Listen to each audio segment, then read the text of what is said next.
I'm going to do my Q&A video. And I assume this is going to go into 2 videos, so I will just be attentive to the time and see how it goes. And also, I glanced over each question as I got it, but then I have not come that prepared. I just printed them off and we're gonna see how this goes. So first is from Stephanie at Miss Richards Reads, and she says, if you had the opportunity to solve a mystery with any sleuth, who would you pick and why?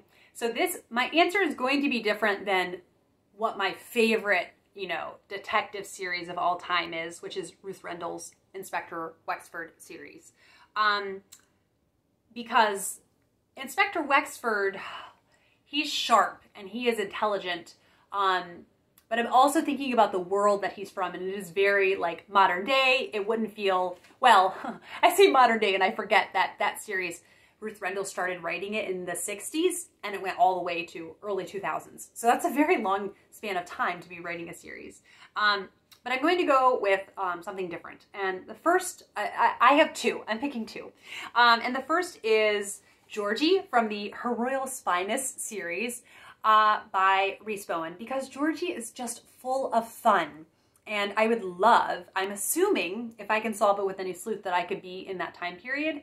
And I know that sometimes it can be kind of tempting to romanticize time periods as, things were just simpler back then. Like, obviously, there was murder back then and crime. But as far as kind of the the clothing from that era, I would really love to see that and just see kind of things that don't exist now. And she knows the Queen. She is a family member of the Queen. So yes, Georgie, because she's just got pluck and I really, really like her. And the other inspector that I would pick would be Armand Gamache from Louise Penny's series. I'm not kidding. I get emotional whenever I think about him. He is such a good man.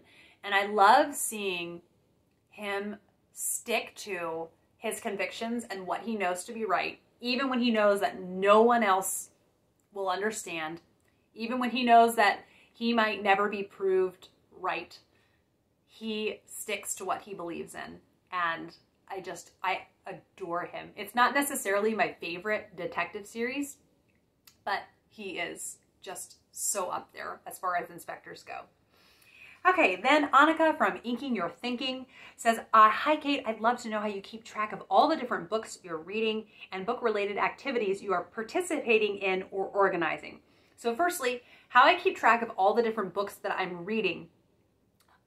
Basically, it's a little bit fly by the seat of my pants because I've tried this year, I spoke about my reading goals for this year, kind of how Goodreads could stress me out and how I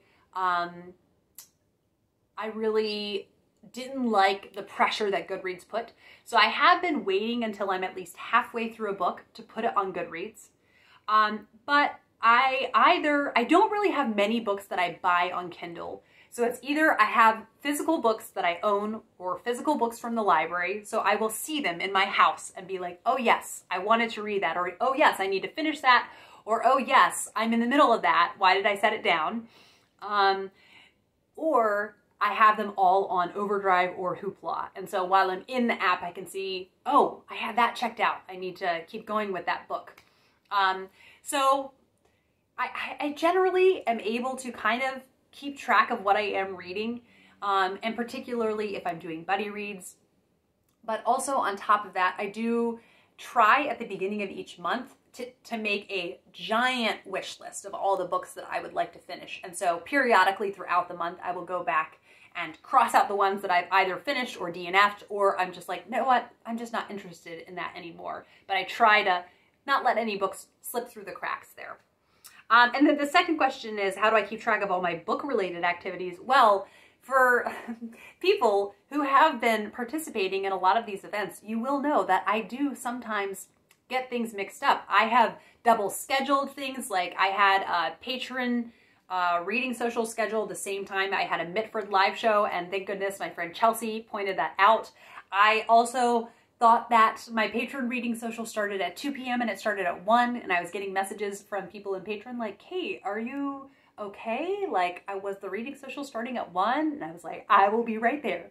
So I try to keep track of it. I don't always do well, but it does help that any meetings that I'm hosting are taking place on Zoom, and so I can just look at my Zoom schedule. It shows me all of the meetings, and then if I'm really organized, actually, I like at the beginning of the month to take my physical calendar that we have up in the kitchen and write down all the meetings for that month on the calendar, so I can just look and have an idea of what is coming that week. So I don't always do it well, but that is generally how I try to keep track of everything.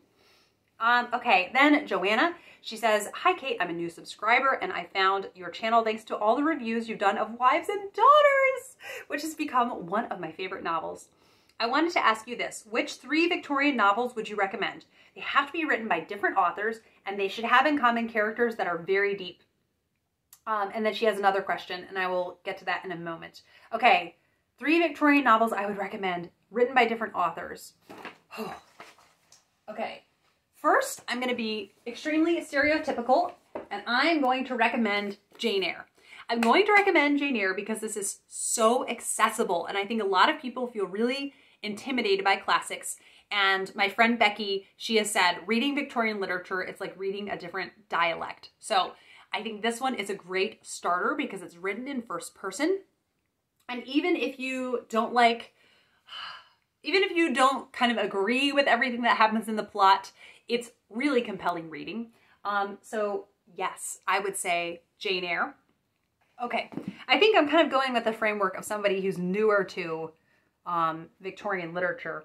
And I'm going to say, I'm not going to do any Dickens in here. So shocking as that may be to some people, I'm going to also recommend The Doctor's Wife by Mary Elizabeth Braddon, because this is very pulpy Jane Eyre.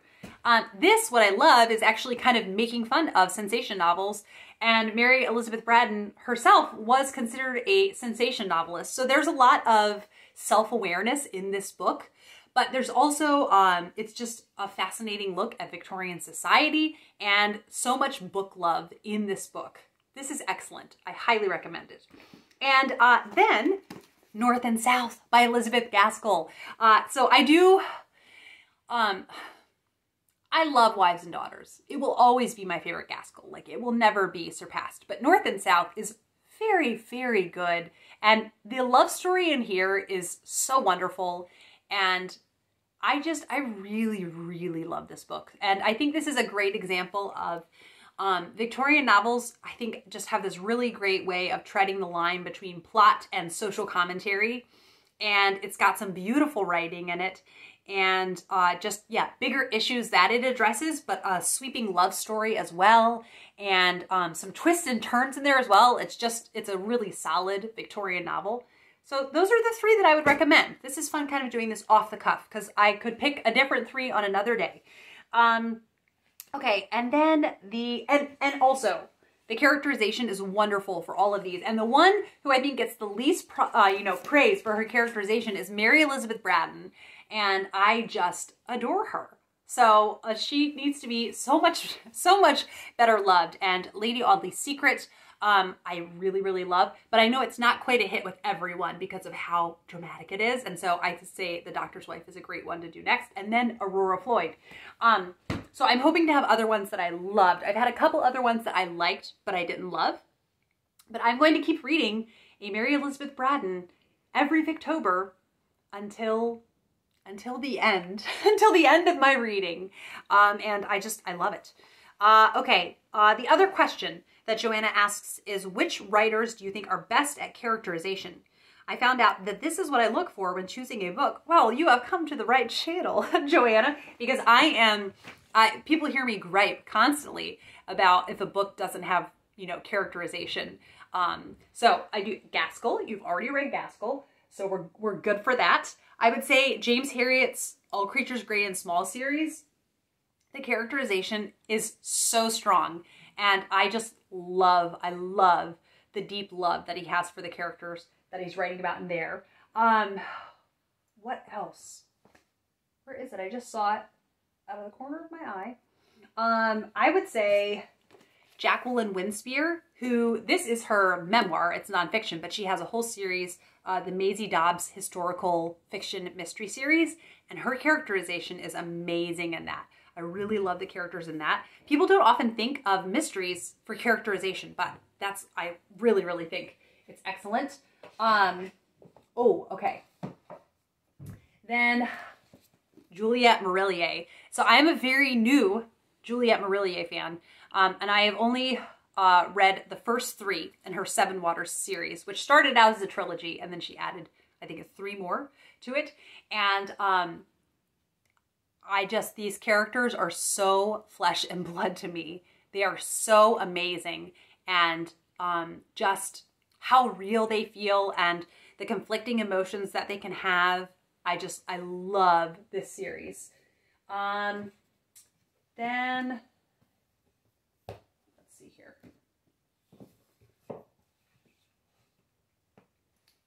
Ooh. Rosamund Pilcher has some great characterization. I really love her domestic novels, and I love how much you get to know the characters in her books. And then another one is Elizabeth Googe, who writes primarily historical fiction, and I just love how deeply I feel that I come to know and love the characters in these. These are wonderful. And 2 more. One is Susanna Kearsley. Her historical time slip romances. I love the characters in these. They come to feel so near and dear. Oh, I thought of another one. Daphne du Maurier. I love her books, and I love how she puts characters into kind of crazy circumstances, and you get to see kind of the stuff that they're made of in those stories. And then Elizabeth George's Inspector Lindley series. I feel for those characters as deeply as I do for characters in classics. Oh, okay. I also thought of George Eliot. If you want characterization, I cannot believe it took me this long to think of George Eliot. George Eliot. Yes, yes, yes. Anything by George Eliot. The characterization is going to be amazing. And then lastly, I have to say Maud Hart Lovelace, her Betsy Tacy series. People talk about, who are new to the series, they love that the characters don't blend in with one another. They each feel distinct. They have their own personality, and I really enjoy that. And I'm going to say something shocking here. I'm not going to say Jane Austen. Her characters feel kind of left at arm's length for me. I love Jane Austen, but now that I've read books where I feel more up close and personal with the characters, I've seen, oh, that's actually something I don't enjoy about her writing. She has interesting characters and dynamic characters, but to me, good characterization is you feeling like you really know what's going on in their head. But that was also newer for the time. So it's kind of, it is a novel of its time, but she was revolutionary for her time because you are more in the characters' heads than you would have been in novels a decade prior to that, 20 years before that. So I do love Jane Austen, but if I want to really know my characters up close and personal, it's not necessarily the reading I go to. Okay, Buzz Sellis says, hi Kate, good luck with Q&A. I have 2 questions. One is, what is your reading speed, and do you read faster or slower depending on the subject of the book? 2, how can you read so much and rear children? Very impressive. Well, thank you. 1, I have to say, I work in my home. Like, my work is taking care of the boys. So while I am working, I can read. It is distracting reading. It is interrupted. It is divided up. But it is, you know, more reading than I could do if I had a 9-to-5 job. Like, if I was a teacher, I would not be able to read during the day like this. I would read on lunch break if I was lucky. So that is one advantage. I do have kind of more reading time than a person who works a 40-hour week job.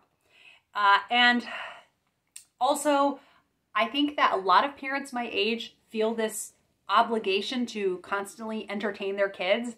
And I am very old school in that I don't feel that obligation. I think parents put a lot of pressure on themselves that they have to constantly be on and entertaining their kids and doing things for their kids. And I am very much like, I send my boys to go play on their own. That's what they're doing right now. I do play with them and spend time with them, but I don't consider it, my job is not to entertain them. My job is to be their mom and to foster a good relationship with them and to raise them up to be good humans, but it is not to constantly entertain them. So I think maybe that's also something that's a bit different. And it does help that there are two of them so they can entertain each other. My reading speed, I have not measured my reading speed, but I actually do know, I think just as a result of reading so much, I have become a faster reader, unintentionally. I know that my husband was showing me something he had written on the computer and said, hey, can you look at this? And I read it. And then I said to him, oh, commented on it. He said, how did you read that? You read that very quickly. How did you read that quickly? And so I think that was when I realized, oh, my reading speed actually has just gotten quicker. But I definitely do read different things at different paces. If I'm reading something plot-based, I am just reading very quickly. But if I'm reading a classic, I take it more slowly. And The Ring in the Book by Robert Browning, I will read around 6 pages in a session. And that is the most that I want to read something that, I don't know, kind of cognitively intensive. So yeah, I definitely read things, different kinds of books differently, like George Eliot. I definitely can't just plow through her like I would a cozy mystery. So it depends on what I'm reading. 123 Rock Fan says, I'm new to the channel. Is there a pet peeve you have that screenwriters do when they adapt a book into a movie? Personally, I dislike it when a screenwriter overcompensates for fans and adds as much detail as possible from a large novel. I'd rather they take out the less important details and focus on the most important aspects of the story. What do you think? Thanks.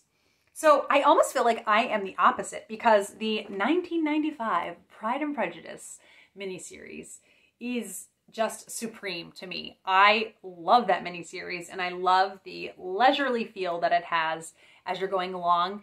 What I don't like is right after I've read a book to feel like I'm watching the book sped up. It's just very overwhelming. What I really, really don't like is when I feel like the director has an agenda and they want to change things. And you can see this in the different adaptations of Little Women. You can see it in What Society Values and how the different characters are portrayed if you watch through the years the different adaptations of Little Women. So if I feel like a director is pushing an agenda that does not match the kind of the values that are given in the book, then that will really put me on edge. Now, if they take things out that I feel are superfluous, just that, it does break my heart a little bit, but Tom Bombadil being taken out of The Lord of the Rings, like, those movies are still amazing. Also, okay, I realize a pet peeve. When they add in extra tension that isn't there because they think people can only be entertained if something is super tense. So the new miniseries of The Woman in White, total miss for me. They made it way more tense than it is, and it's already a tense story. Like, it's already amazing.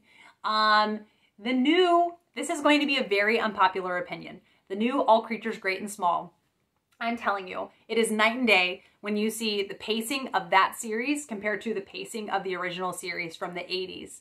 It is just, I am always going to be such a fan of the original series. I don't like it that they have to act like something is only interesting if it has tension and suspense.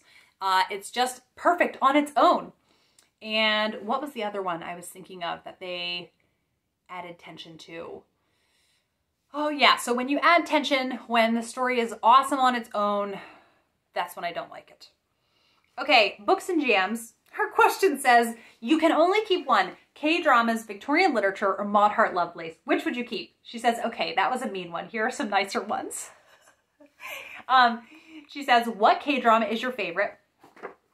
2 are my favorite that are tied. One is Touch Your Heart, which is about a has-been actress who has some scandal in her past, and she really wants to get this part of a law drama. And in order to do that, she has to do this month-long internship at a law firm, and she gets partnered with a total Mr. Darcy character, and the sparks might just fly. And then the other one that I like that is more gentle, kind of less comical, and very slice of life is Romance is a Bonus Book. It is about a woman whose husband has left her for another man, and she ends up reconnecting with this friend who she's been friends with him for decades, and getting a job at a publishing firm, so there's a lot of book love in this, and I just adore this. It's just so near and dear to my heart. I've watched it twice and loved it just as much the second time. The other one is, what Victorian book would you recommend to someone who doesn't love classics? I've already touched on Jane Eyre. I would then say, what would I say? In the Roar of the Sea by Sabine Baring-Gould, which I realized I might be saying his name wrong because I just heard in an audiobook, I think they said Sabine. Oh, now I can't remember how they said it. If you know, someone's British, comment down below. Tell me, am I saying it wrong when I say Sabine? Is that not how they say it? Anyhow, that book is such a page turner. It would not let me go until I finished it, and it was just amazing. And then lastly, if I could be besties with one character from Maud Hart's books, who would it be? I think it would be Betsy, because I do struggle sometimes in social settings to kind of think about conversation topics. But if I really gel with the person, I have no trouble thinking about it. But I do have this kind of like, I'll freeze up if I don't know what to talk about, and then I'm racking my brain like, what should I talk about? What should I talk about? And it's very not fun. But Betsy, I feel like I would never struggle. And I would just, it would be so amazing. So yes, Betsy. Well, that is part 1 of my Q&A. These questions were so fun. Thank you. And if you did not get to leave a question the first time and you'd like to leave one, comment down below with a question and I will try to answer it. Okay. Thanks for watching as always. Bye.